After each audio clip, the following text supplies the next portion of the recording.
प्राय 400 रु 500 वर्षर पूर्वे एक गाई गोठरू आविर्भाव होइथिबारु नाम रहिला बाबांकर गोठेश्वर महादेव।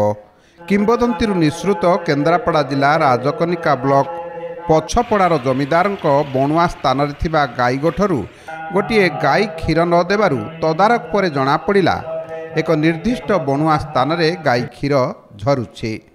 एही स्थान को खोलिबारु महादेवंकर आविर्भाव होइथिला। गाई गोठरू स्वयं आविर्भूत बाबा गोठेश्वर महादेव।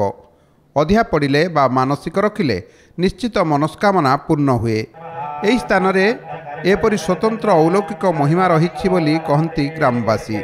आमर ये ठाकुर 300-400 वर्ष पूर्व आविर्भाव होते कि आम जहाँ शुणीचु बहुत पूर्वर ये गोटे जंगल थिला।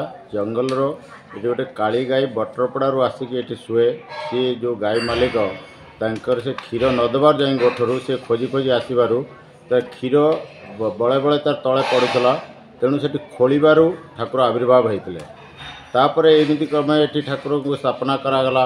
गोटे छोट ताल बर्रा देकी रखा होता। तापर जड़े गणेश बाबा शिवपड़ार आसिक से मत ही गोटे घर करते माने मंदिर निर्माण करते।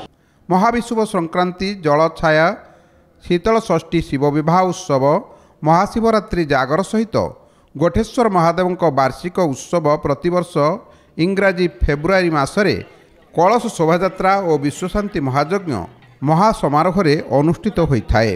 यह 400 वर्ष तलर आविर्भाव। यार किंबदंती होची ये गाई गोठरू जन्मी ना हूँ गोठेश्वर। ये एक जंगल एरिया थिला। एथिरे बटरपड़ा जमीदार अंडर जाऊला सेतेबेले तांकर गाई एठी रोहुथिबारु गाई गोटे होता सबू गाई क्षीर दूसरा गोटे गाई क्षीर दौनला।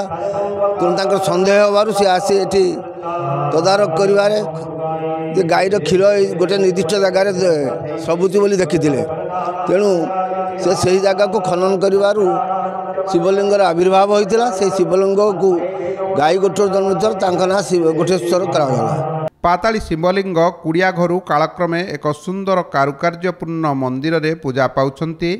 वाम पार्श्व ग्रामदेवती और दक्षिण पार्श्व राधाकृष्ण प्रतिमा पूजित होउछंती।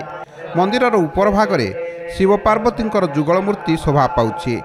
3 दिन धरी अनुष्ठित वार्षिक उत्सव रे नाम संकीर्तन कलश शोभायात्रा और विश्वशांति महायज्ञ अनुष्ठित होता है। प्रतिवर्ष परी गोठेश्वर महादेव कलश शोभायात्रा रे बहु मान्यगण्य व्यक्तिंकर योगदान देखा मिलता है।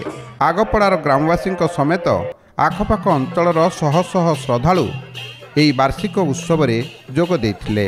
ये जेतेबेले प्रभु एठी आविर्भूत हेले महाविषुव संक्रांति जलछई शीतल षष्ठी शिव विवाह उत्सव महाशिवरात्रि जागर आउ 12 मासर 13 पर्व सबू पाख पड़ोशी के आमर 10-15 खंड महुजारे ये सब आसंती।